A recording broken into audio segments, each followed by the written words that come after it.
اعوذ باللہ من الشیطان الرجیم بسم اللہ الرحمن الرحیم اعوذ باللہ من الشیطان الرجیم بسم اللہ الرحمن الرحیم۔ تلاوت کردہ آیات مبارکہ کا ترجمہ۔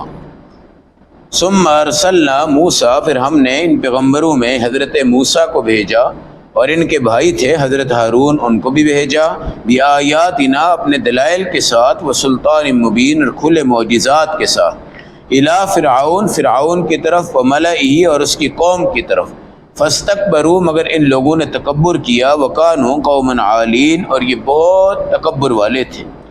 فقالوا انؤمن لبشرین مثلنا، قوم کہنے لگی کیا ان دو بھائیوں پہ جو ہماری طرح کے بشر ہیں ہم ایمان لائیں؟ وقومہما، اور ان کی قوم پر، لنا عابدون، ہم عبادت کرنے والے ہیں۔ فکذبوہما، ان لوگوں نے ان پیغمبروں کو جھٹلایا، پھر وہ بھی ہلاکت والوں میں سے ہو گئے۔ موسیٰ علیہ السلام کا ذکر قرآن حکیم میں سب سے زیادہ آیا ہے۔ حضرت ہارون ان کے سکے بھائی تھے۔ موسیٰ علیہ السلام کی زبان میں کچھ لکنت تھی، حضرت ہارون آپ کی ترجمانی کیا کرتے تھے۔ آپ نے پیچھے یہ قصے پڑھ لیے ہیں کہ حضرت ہارون کے دور میں سامری نے بچڑے کو خدا بنوا دیا تھا اور موسیٰ علیہ السلام نے آ کر ان کو ڈانٹ پلائی تھی۔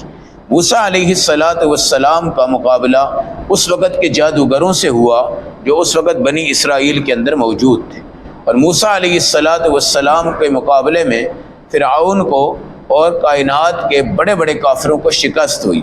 فرعون مصر کے ہر بادشاہ کو کہتے ہیں، اگر 100 بادشاہ آئے ہیں تو ان تمام کا نام کیا ہوتا تھا؟ فرعون تھا، لیکن جو اصل فرعون حضرت موسیٰ کے زمانے میں آیا ہے اور ان کا مقابلہ اس نے کیا، اس کا نام تھا قابوس۔ اس کا نام تھا کیا تھا؟ قابوس۔ اور موسیٰ علیہ السلام یہ اس دور میں آئے جب انہوں نے قابوس کا مقابلہ کیا۔ یہی فرعون تھا جو بچوں کو ذبح کرتا تھا اور بچیوں کو زندہ رکھتا تھا۔ اس کو دنیا نے بتایا تھا کہ ایک بچہ پیدا ہوگا جو تیری سلطنت کو تباہ کرے گا اور تیری حکومت کو تباہ کرے گا۔ یہ تمام کو کیا کر دیتا تھا؟ ذبح کر دیتا، اور بڑی بری کیا کرتا تھا؟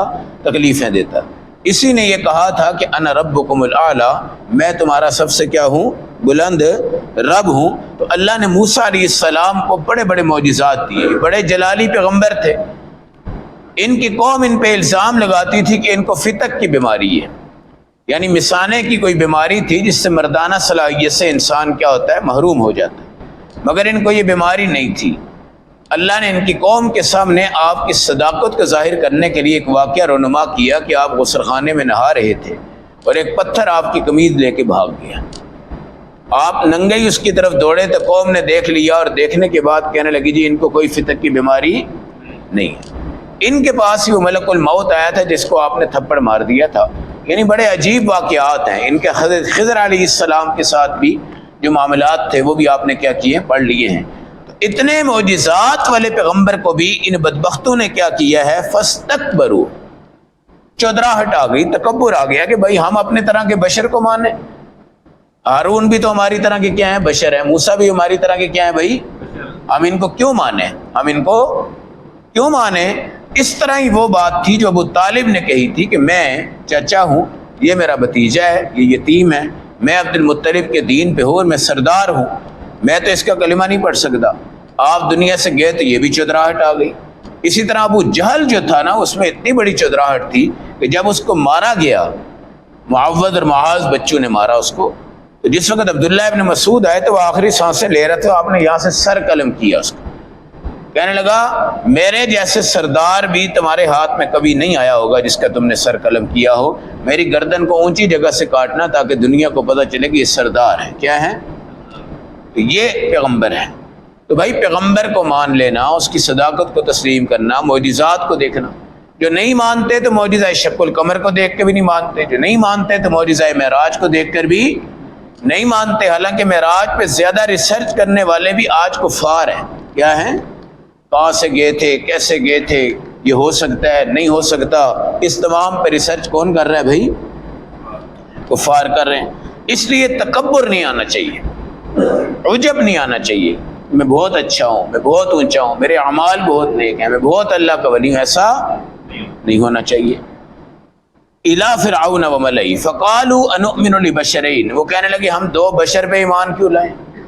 موسیٰ کی قوم کی بھی ان کو کیا کہتی تھی؟ بشر، مثلنا، ہماری طرح کے، کھانا پینا پہننا ہر چیز پیغمبروں کے پاس ہوتی ہے، ہماری طرح کے تم بشر ہو، تم ہمارے نبی بن رہے ہو، تم ہمارے رسول بن رہے ہو، تم ہمارے امام بن رہے ہو، تم ہمارے قائد بن رہے ہو، ہم تو تمہیں فَكَذَّبُوهُمَا جھٹلا دیا، فَكَانُوا مِنَ الْمُهْلَكِينَ یہ بھی کیا ہو گئے؟ ہلاکت والے ہو گئے۔ تو میرے بھائی، اللہ کی تکذیب کرنا، نبی کی تکذیب کرنا، رسول کی تکذیب کرنا، اس کے معجزات کی تکذیب کرنا، یہ سب کیا ہے؟ تباہی، بربادی۔ اہل حق علماء، ان کی تکذیب کرنا، ان کو جھٹلانا، ان کو باطل کہنا، ان کو چھیڑنا، مولویوں کو چھیڑنا، ملاؤں کو چھیڑنا، طلباء کو چھیڑنا، علماء کو چھیڑنا، نمازی کو چھیڑنا، ٹوپی والے کو چھیڑنا، داڑھی والے کو چھیڑنا، یہ ڈائریکٹ چھیڑ اللہ کے نبیوں کو لگتی ہے۔ جا کے کس کو لگتی ہے؟ جو عمامہ پہ ٹوپی پہ اعتراض کرے وہ نبی پہ اعتراض کر رہا ہے، جو دیگر کاموں پہ اعتراض کرے وہ نبی پہ اعتراض کر رہا ہے، جو ان کو جھٹلائے گویا وہ نبی کو جھٹلا رہا ہے۔ اللہ سے یہ دعا کیا کریں اللہ ہمیں صداقت حق نصیب فرمائے، اور سچے انبیاء کے ساتھ اللہ ہمیں دنیا کے اندر بھی رکھے، یعنی ان کی نیک سنتیں ہم زندہ کریں، اور آخرت کے اندر بھی چلیں۔ ایک سنت کی زندہ کرنے پہ 100 شہیدوں کا ہمیں ثواب ملتا ہے۔ اللہ ہم سب کو عمل و سمجھ کی توفیق عطا فرمائے۔